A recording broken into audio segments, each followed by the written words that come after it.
The Business School by Robert T. Kiyosaki. Nilai-nilai tambahan. Nilai ke-9, Pernikahan dan Bisnis oleh Kim Kiyosaki.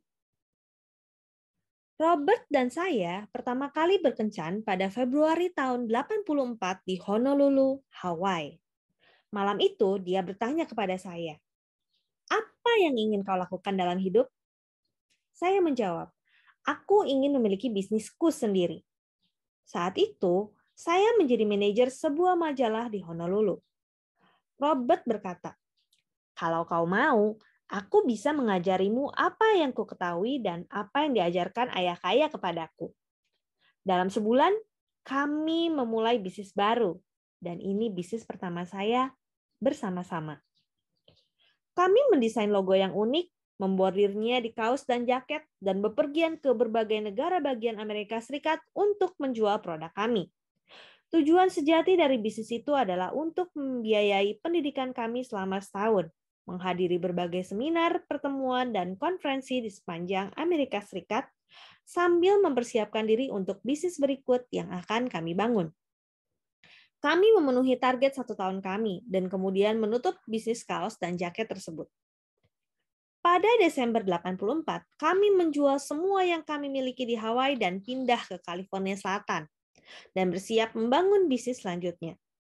Dalam 2 bulan, tabungan kami habis.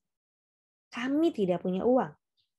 Kami mengetuk rumah teman-teman dan meminta izin bermalam di sana.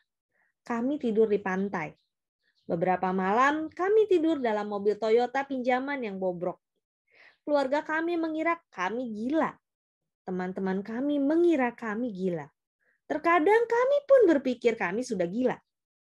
Jujur saja, saya tidak tahu apakah kami bisa melewati masa-masa itu jika kami tidak memiliki satu sama lain.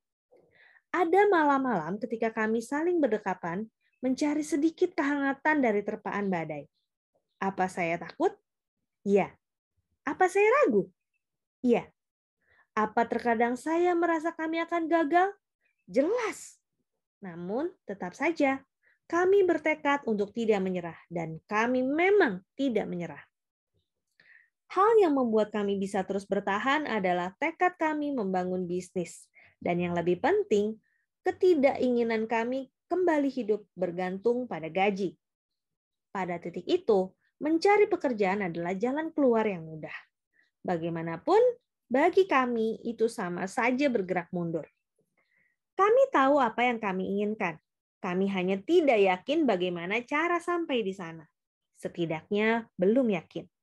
Itu adalah hal yang cukup sering terjadi dalam hidup kami. Intinya, kami tidak menyerah. Kami tidak meninggalkan mimpi kami. Kami membangun bisnis kami. Sebuah bisnis pendidikan internasional yang beroperasi di 7 negara. Kami menjual bisnis itu pada tahun 94 dan sekarang sebagian besar waktu kami dihabiskan untuk berinvestasi dan mengurus bisnis Rich Dad. Apa yang benar-benar saya inginkan? Bagaimanapun, ada satu hal yang tidak saya sampaikan kepada Robert pada kencan pertama kami. Hal lain yang saya inginkan di samping bisnis adalah seorang mitra atau pasangan yang juga adalah mitra bisnis saya. Membangun bisnis sangat menyita waktu. Saya ingin tumbuh bersama mitra saya, bukannya menjauh karena kami jarang bertemu, karena fokus kami berbeda, atau karena kami bergerak ke arah yang berbeda. Saya tidak ingin berakhir seperti banyak pasangan lain yang saya temui di restoran-restoran, yang duduk dalam keheningan karena mereka tidak punya bahan untuk dibicarakan. Banyak percakapan saya dan Robert yang memicu semangat, frustrasi, penuh cinta, konfrontatif. Tapi kami punya banyak hal untuk dibicarakan. Dan yang paling memuaskan bagi saya adalah perkembangan personal yang saya alami karena tumbuh bersama bisnis saya setiap harinya. Dan saya dapat berbagi dan menjalaninya bersama Robert. Perkembangan pribadi. Ketika mengingat-ingat tahun pertama bisnis kami, saya rasa itu adalah tahun terburuk dalam hidup kami. Stres yang dirasakan sangat ekstrim. Kepercayaan diri saya anjlok dan hubungan kami tidak selalu damai. Bagaimanapun, jika dilihat kembali, Mungkin itu adalah hal terbaik yang mungkin terjadi pada kami. Melewati masa-masa sulit itu membantu kami menjadi diri kami saat ini. Sebagai hasilnya, Robert dan saya menjadi lebih kuat, percaya diri, dan jelas lebih cerdas secara individual. Ditambah lagi, cinta, rasa hormat, dan sukacita yang saya temukan dalam pernikahan kami benar-benar melampaui impian terliar saya. Bekerja bersama. Dalam bisnis pemasaran jaringan, saya melihat banyak pasangan membangun bisnis mereka bersama-sama. Bagi saya, bisnis itu adalah bisnis sempurna bagi pasangan yang ingin berbisnis bersama karena satu, itu adalah bisnis yang dapat dimulai bersama secara paruh waktu. Dua, Anda sendiri yang menentukan jam kerjanya, menyesuaikan dengan jadwal Anda. Tiga, industrinya mendukung anggota keluarga bergabung dalam bisnis bersama. 4. Banyak orang paling sukses di industri itu adalah pasangan. 5. Pendidikan yang ditawarkan banyak perusahaan pemasaran jaringan memungkinkan pasangan belajar dan berkembang bersama. Itu adalah beberapa keuntungan bagi pasangan. Saya akan jujur, berbisnis bersama pasangan Anda sama sekali bukan hal yang mudah. Ya, Robert dan saya pernah bertengkar, tapi saya rasa momen-momen itu adalah yang paling menguntungkan kami. Kami sudah membangun beberapa bisnis bersama. Bertahun-tahun lalu, kami sempat berpikir lebih baik kami membangun bisnis di area berbeda. Bagaimanapun, setelah menimbang-nimbang pilihan yang kami miliki, jelas kami ingin membangun bisnis bersama-sama, bukannya terpisah. Bagi saya, yang penting adalah Robert dan saya memiliki nilai, target, dan misi yang sama. Karena selalu belajar bersama, kami bertumbuh bersama. Kami bahkan memiliki kebijakan jika salah satu dari kami menghadiri sebuah seminar atau konferensi pendidikan, kami berdua akan menghadirinya. Yang menyenangkan adalah kami selalu membicarakan bisnis kami, mencari cara untuk meningkatkannya, bertemu orang-orang baru, dan mengeksplorasi ide-ide baru. Mungkin tidak semua orang cocok bekerja bersama pasangan mereka. Saya paham itu. Bagaimanapun, saya tidak akan melakukannya dengan cara lain. Salam sukses, Kim Kiyosaki. Nilai yang ke-10. Bagaimana Anda dapat menggunakan keuntungan pajak yang sama dengan orang kaya? Oleh Tom Wheelwright, CPA. Pernahkah Anda mendengar komentar orang kaya tidak membayar pajak? Apakah Anda pernah mempertanyakan kebenaran pernyataan itu? Apa mereka benar-benar tidak membayar pajak? Dan kalau memang begitu, mengapa Anda harus membayarnya? Mari mulai dengan menjawab pertanyaan tadi. Jawabannya, tentu saja orang kaya membayar pajak. Berapa besar pajak yang mereka bayarkan tergantung pada bagaimana mereka mendapatkan uang. Orang-orang berpenghasilan tinggi, misalnya para atlet dan artis, membayar pajak yang sangat tinggi. Bagaimanapun, orang-orang kaya sejati, para pemilik bisnis dan real estate, membayar pajak dalam jumlah yang jauh lebih rendah ketimbang orang-orang berpenghasilan tinggi atau bahkan orang-orang kelas menengah. Mengapa? Ingatlah pelajaran pertama dalam Rich Dad Poor Dad. Orang kaya tidak bekerja untuk uang. Orang kaya bekerja untuk aset yang menghasilkan uang. Alasan banyak orang kaya tidak membayar pajak besar adalah pemerintah memberi mereka insentif lewat hukum pajak untuk membangun bisnis dan membeli lebih banyak aset. Bahkan, tujuan hukum pajak adalah menciptakan insentif bagi para pemilik bisnis dan investor untuk melakukan apa yang pemerintah ingin mereka lakukan. Jadi, mengapa pajak Anda lebih tinggi ketimbang orang-orang kaya? Jawabannya sederhana. Karena orang-orang kaya sudah belajar cara mengambil keuntungan dari insentif-insentif yang ada dalam hukum pajak. Dan sekarang, Anda pun bisa. Yang Anda butuhkan hanyalah sedikit pelajaran tentang hukum pajak dan cara kerjanya.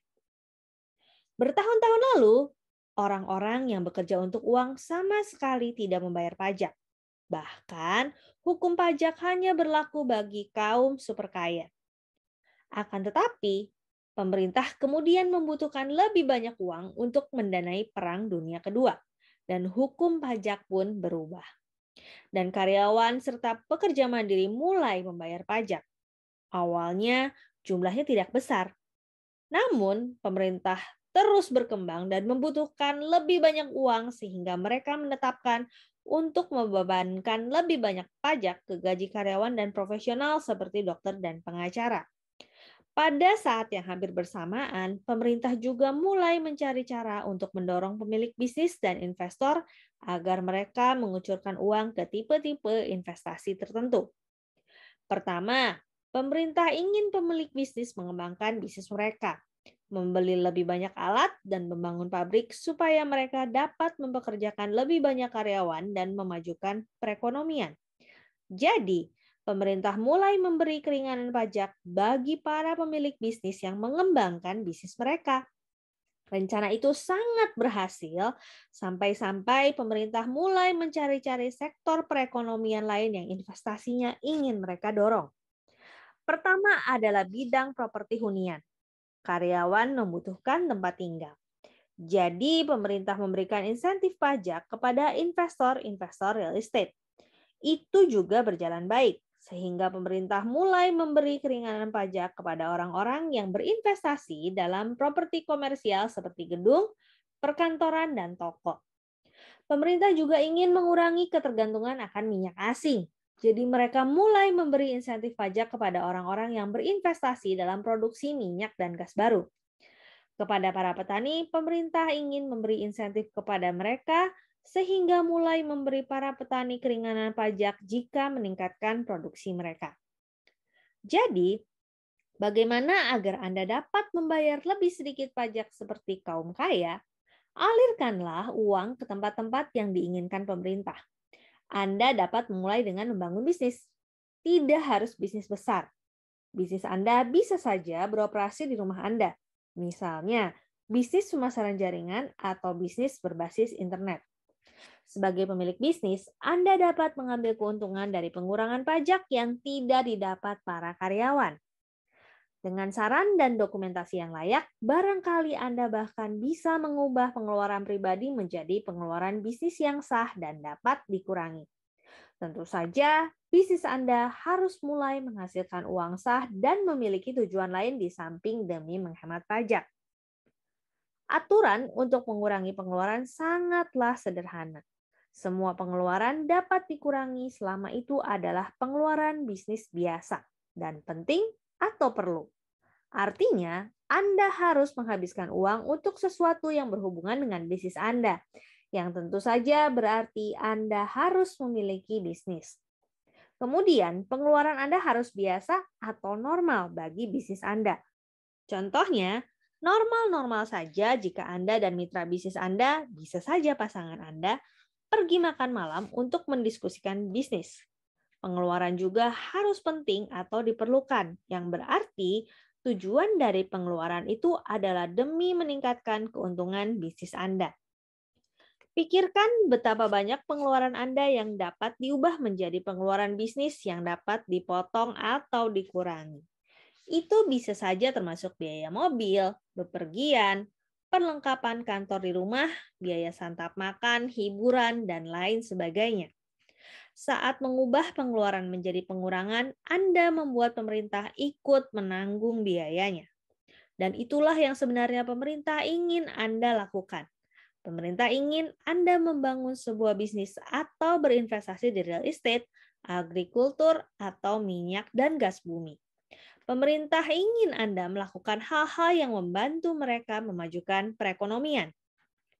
Berikut beberapa deduksi bisnis yang mungkin bisa Anda manfaatkan. 1. Biaya kantor di rumah. 2. Peralatan bisnis seperti komputer atau telepon genggam. 3. Perlengkapan kantor. 4. Biaya internet dan telepon. 5. Biaya perangkat lunak dan berlangganan. 6. Tiket pesawat dan transportasi lain. 7. Bepergian, makan, dan hiburan. 8. Hadiah bisnis.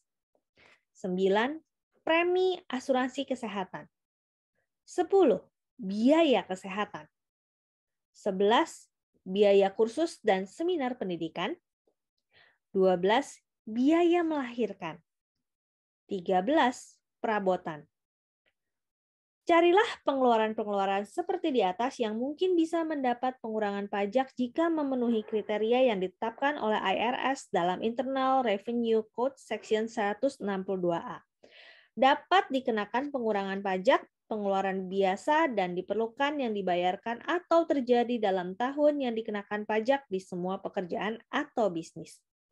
Sebagai pemilik bisnis, Anda memiliki keuntungan tambahan karena dapat menggunakan uang dari bisnis untuk berinvestasi kembali guna membangun bisnis Anda sebelum Anda perlu membayar pajak.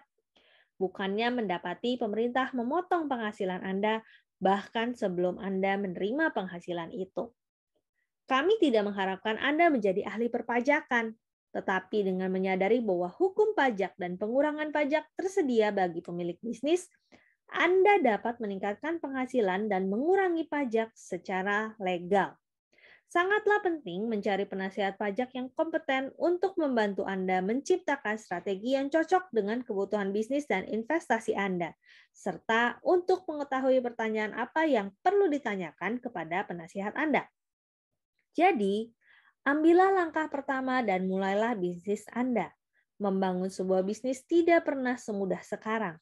Dan pemerintah akan memberi Anda imbalan dengan memberi keringanan pajak besar seperti yang mereka berikan kepada orang-orang kaya. Demikian bagian terakhir dari buku The Business School by Robert T. Kiyosaki. Terima kasih sudah bersama saya selama ini. Sampai jumpa di buku-buku selanjutnya.